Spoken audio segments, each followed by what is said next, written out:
आज की वीडियो में हम देखेंगे कि सेल बना कैसे, उसका विकास कैसे हुआ, उसके आगे आगे जो भी क्रम थे उसको पढ़ेंगे। ठीक है, तो चलो शुरू करते हैं। सेल क्या होता है? सेल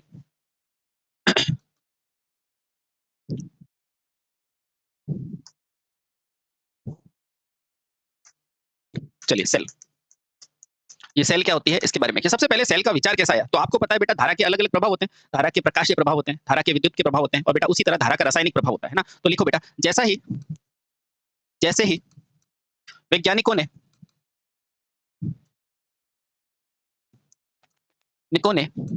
धारा के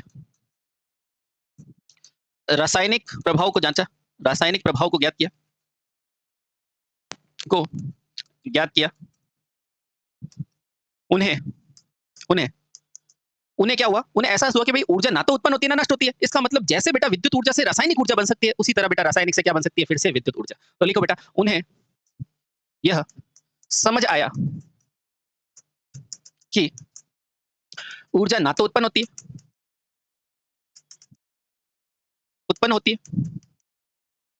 ना नष्ट होती है, नष्ट होती है। अतः जैसे जैसे बेटा विद्युत ऊर्जा से रासायनिक ऊर्जा बनाई जाती है। रासायनिक ऊर्जा का मतलब क्या बेटा? रासायनिक ऊर्जा का मतलब है रासायनिक अपघटन। जैसे विद्युत ऊर्जा से रासायनिक ऊर्जा बनाई जाती है, यानी कि अपघटन किया जाता है, उसी प्रकार उसी प्रकार क्या हो सकता है बेटा? रासायनिक ऊर्जा भी बदलकर विद्युत ऊर्जा में प्रयोग ली जाती है। उसी प्रकार रासायनिक ऊर्जा ऊर्जा भी विद्युत ऊर्जा में परिवर्तित की जा सकती है, विद्युत ऊर्जा में बदल सकती है कि नहीं? बिल्कुल। और बेटा यही कारण था कि हमारे क्या हुआ? सेल का विकास हुआ। ठीक है, तथा रासायनिक ऊर्जा का पुनः विद्युत ऊर्जा में बदलना, विद्युत ऊर्जा में बदलना अतः रासायनिक ऊर्जा का पुनः विद्युत ऊर्जा में बदलना ही सेल का सेल का निर्माण कारण है। बोलो सही सही। जैसे अपघटन तो हो ही रहा था कि भाई धारा दे रहे थे और शोधन हो रहा था कि यहाँ से कण वहां जा रहे थे और प्योर होती थी मेटल। लेकिन उन्होंने सोचा यार जैसे धारा देता हूँ तो इसका रासायनिक प्रभाव मिलता है, तो क्यों ना मैं इसे रासायनिक से वापस धारा बना दूं, है ना। तो बेटा वहां से हमारा सेल का जन्म होता है। बोलो सही, बिल्कुल सही। अब ध्यान रखना बेटा, रासायनिक क्रिया के फलस्वरूप क्या उत्पन्न होता है बेटा? विद्युत वाहक बल उत्पन्न होता है, और यही विद्युत वाहक बल क्या करता है? सेल का निर्माण करता है। तो लिखना बेटा, अतः सेल में सेल वास्तव में क्या है? रासायनिक ऊर्जा का सेल वास्तव में क्या है बेटा? रासायनिक ऊर्जा को या रासायनिक ऊर्जा के द्वारा सेल वास्तव में क्या है बेटा? रासायनिक ऊर्जा के द्वारा विद्युत वाहक बल यानी कि ईएमएफ बल यानी कि बेटा ईएमएफ उत्पन्न करने की प्रक्रिया है, उत्पन्न की प्रक्रिया है। तो हमने क्या जाना भैया? हमने ये जाना सर, हमने ये जाना कि पहले बेटा अपन क्या कर रहे थे? ऊपर से धारा दे रहे थे, तो बेटा ये अणु टूट रहा था, और टूटने के बाद बेटा ये अपघटन हो रहा था, और यहाँ पर धातु शोधन की क्रिया हो रही थी। अब क्या करेंगे बेटा? यहाँ पर इलेक्ट्रोलिसिस के द्वारा हम क्या करेंगे? धातु में धारा का प्रवाह करेंगे। तो बेटा यही क्या है? सेल। और इस सेल में हम क्या कर रहे हैं बेटा? सेल में वास्तव में रासायनिक ऊर्जा द्वारा विद्युत वाहक बल का या ईएमएफ का निर्माण किया जाता है। ठीक है, तो बेटा ये हमें समझना है। ठीक है, चलिए अब देखते हैं बेटा इस सेल की संरचना कैसी होती है ना। तो लिखते हैं बेटा सेल की संरचना। अगला पॉइंट है बेटा सेल की संरचना। सेल की संरचना यानी कि कंस्ट्रक्शन ऑफ सेल, सेल की संरचना। अगला पढ़ते हैं बेटा सेल की संरचना। ये सेल की संरचना क्या क्या है और उसमें क्या क्या तत्व होते हैं। तो ठीक है, ध्यान रखना बेटा, सेल के निर्माण के लिए दो धातु की छड़ें प्रयोग में ली जाती है। तो लिखना बेटा पहला पॉइंट, सेल के निर्माण के लिए कितनी छड़ें बेटा? दो धात्विक छड़ें प्रयोग में ली जाती है। सर और क्या क्या लेते हैं? अरे 2 मिनट रुको, सब बताएंगे। ठीक है, दो धात्विक छड़ें प्रयोग में लेंगे, बहुत बढ़िया। और इस धात्विक छड़ों को बेटा किसी लवण के द्रव में डुबा कर रखा जाता है। अब इन धात्विक छड़ों को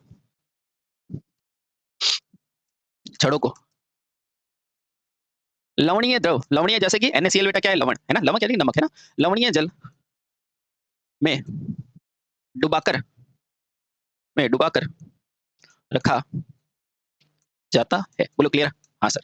पहले 2 धातु की छड़ ली, उसको बेटा लवण के जल में डुबाकर रखा और क्या हुआ कि अब इन छड़ों के माध्यम से क्या किया जाता है बेटा, विद्युत धारा प्रवाहित कर रासायनिक प्रक्रिया आरंभ की जाती है। तो लिखना बेटा, अब इन छड़ों द्वारा, छड़ों का मतलब क्या हो सकता है बेटा, इलेक्ट्रोड, पढ़ा था ना मैंने? हाँ, इन छड़ों के द्वारा, यानी कि इन छड़ों इलेक्ट्रोड के द्वारा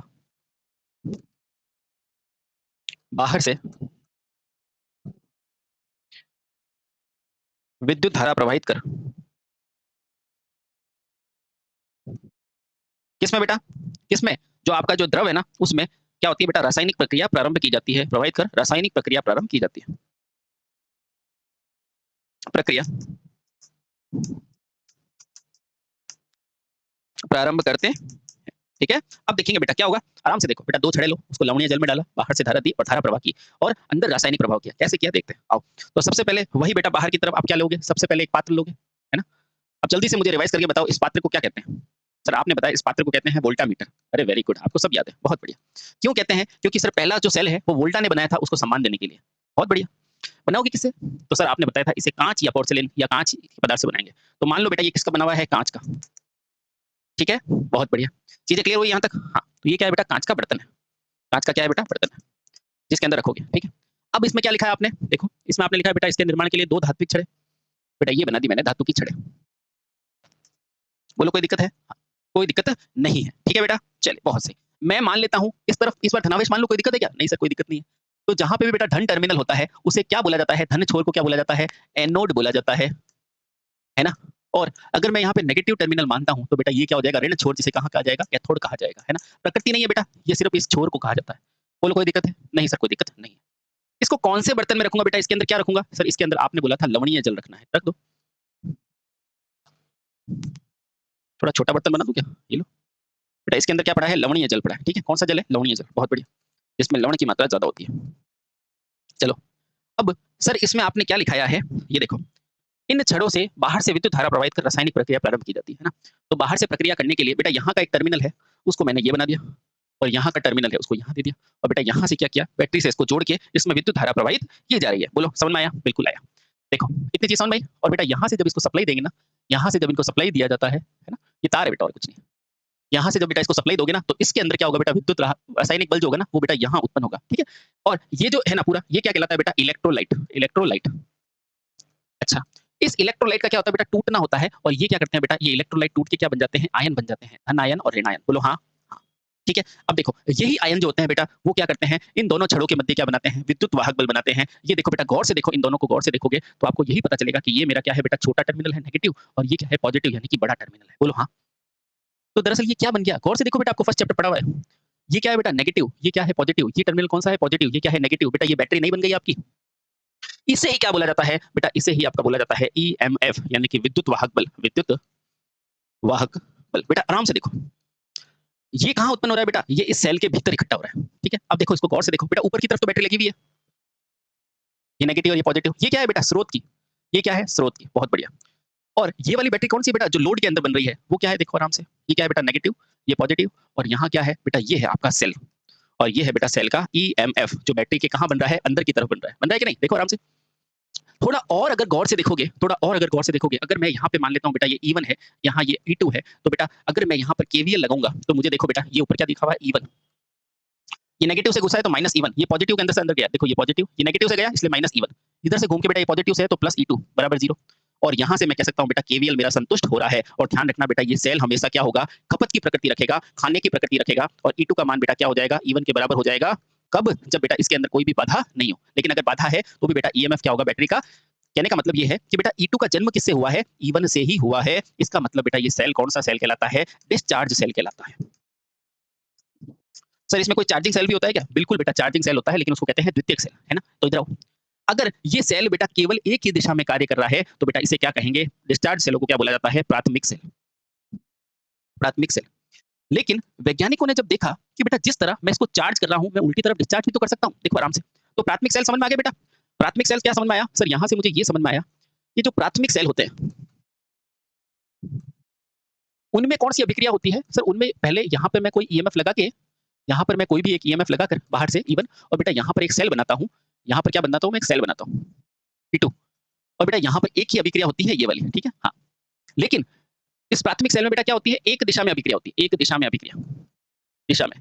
इसे ही बेटा वैज्ञानिक भाषा में क्या बोला जाता है, अनुत्क्रमणीय अभिक्रिया। कौन सी अभिक्रिया, अनुत्क्रमणीय। अनुत्क्रमणीय का मतलब बेटा ये क्या है, अनु और उत्क्रमणीय मतलब उल्टी नहीं हो सकती है ना, अनुत्क्रमणीय अभिक्रिया है ना। हाँ। इसको एक बार देख लेना बेटा, इंग्लिश में कहते हैं बेटा नॉन रिवर्सिबल, यानी कि जिसको उल्टा नहीं किया जा सकता है। बोलो समझ में आया, बहुत सही। अब जो द्वितीयक सेल होता है ना बेटा, द्वितीयक सेल वो क्या होता है, तो वैज्ञानिकों ने जब बोला कि यार ऊर्जा ना तो उत्पन्न होती है ना नष्ट, तो जिस तरह इसकी ऊर्जा से ये बन गया बेटा, इसकी ऊर्जा से वापस ये भी तो बन सकता है। हाँ, तो द्वितीयक सेल क्या हो जाता है बेटा, द्वितीयक सेल वो होता है, गौर से देखो बेटा, ये सेल जो बना है ना आपका नया वाला,